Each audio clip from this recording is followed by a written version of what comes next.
Você com certeza já ouviu falar de São Francisco de Assis, muito conhecido por ser o santo padroeiro dos animais e da natureza, além de um propagador da pobreza voluntária. Mas você conhece as 3 ordens franciscanas? Ou então o contexto que elas se deram? Nesse vídeo, vamos explorar a vida, o legado de São Francisco e o contexto histórico no qual se deu a formação da ordem franciscana que ele mesmo fundou.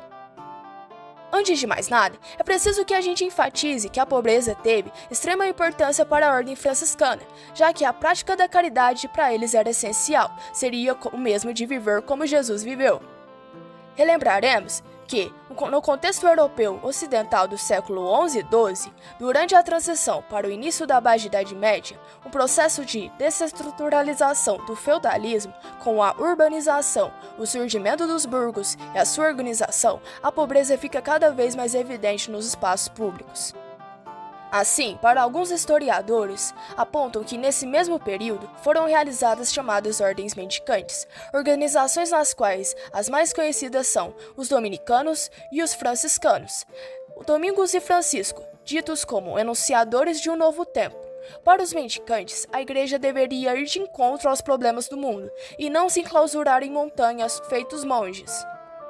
Nesse cenário, a caridade passou a ser uma das principais práticas devocionais. Após essa breve contextualização, falaremos um pouquinho mais sobre a vida de São Francisco de Assis. Francisco nasceu por volta de 1181 em Assis, uma cidade da Itália, vindo de família rica, filho de pais comerciantes de tecido. Em sua juventude, viveu despreocupadamente, adotando os ideais da cavalaria da época. Com 20 anos, após participar de uma campanha militar, foi preso, onde adoeceu e após a sua libertação, sua vida mudou significantemente. No período que esteve preso, começou um processo de conversão espiritual, refletiu sobre a sua vida, deixando para trás o estilo de vida mundano para uma intensa espiritualização.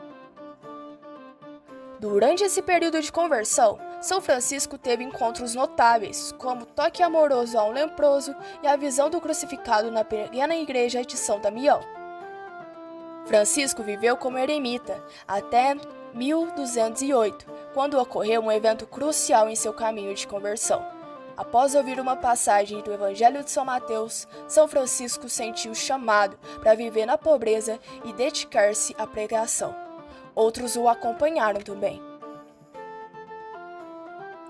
Segundo a crença católica, 2 anos antes da morte de Francisco, ele mesmo foi ao Monte Alverne, junto com alguns frades, e avistou a figura de um serafim.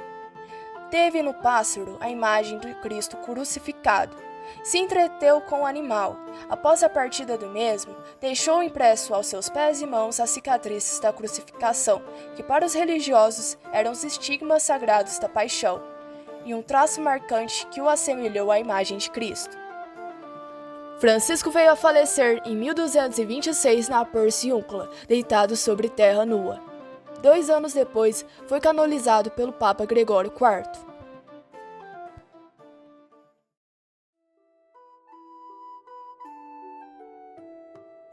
No ano de 1209, Francisco foi a Roma e apresentou ao Papa Inocêncio III o projeto de uma nova forma de vida cristã. O Papa acolheu esse movimento e assim se deu o surgimento da primeira ordem franciscana. Tal ordem, também conhecida como Ordem dos Frades Menores, foi estabelecida também no ano de 1209 e tinha como objetivo não apenas buscar a santificação pessoal, mas também tornar frutífero o seu apostolado de salvação para as pessoas do mundo.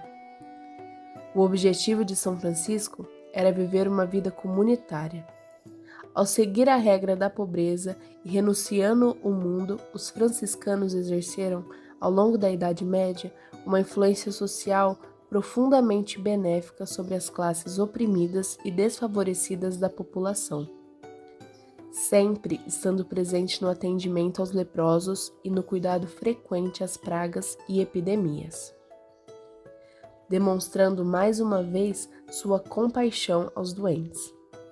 Agora, você pode estar se perguntando, por que o nome Menores?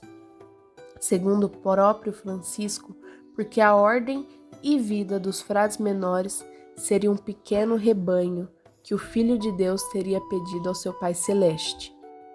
Alguns santos dessa ordem são Santo Antônio de Pádua e Lisboa e São Boaventura, que foi um fiel seguidor de Francisco.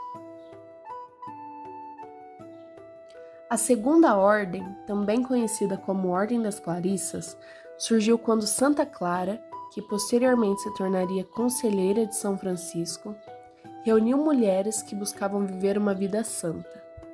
Após o falecimento de Francisco, perdurou como a figura máxima representante do ideal franciscano de pobreza. Este ideal seria a exaltação da propriedade do mendigo a uma condição de liberdade espiritual, onde o homem viveria em independência consciente da providência de Deus e da boa vontade de seus semelhantes. Chegamos, então, à terceira e última ordem. Em sua pregação mais antiga, Francisco e seus companheiros se identificavam como homens penitentes. É precisamente este movimento que, no final do século XIII, foi conhecido como Terceira Ordem de São Francisco. Na verdade, durante esse mesmo século, o movimento penitencial cobrou tal identidade franciscana que Nicolau IV, em 1289, promulgou a revisada Regra dos Irmãos e das Irmãs da Penitência, descrevendo o então atual estado do movimento com estas palavras: a atual forma de viver em penitência nasce como uma instituição do Beato Francisco. Dentro da Terceira Ordem Franciscana, podemos dividi-la em dois grupos, duas ramificações.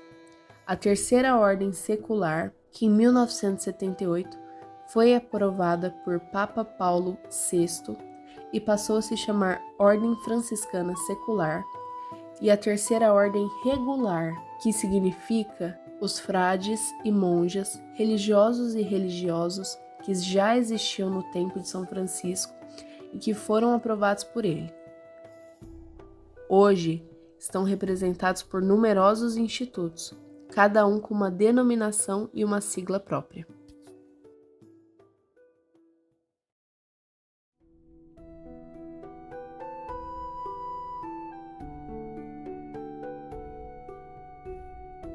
Francisco de Assis não deixou muitos documentos escritos, mas sim um testemunho da moral e um referencial para os religiosos posteriores a ele, de compaixão, de práticas caritativas, de amor pela natureza e respeito a todas as formas de vida.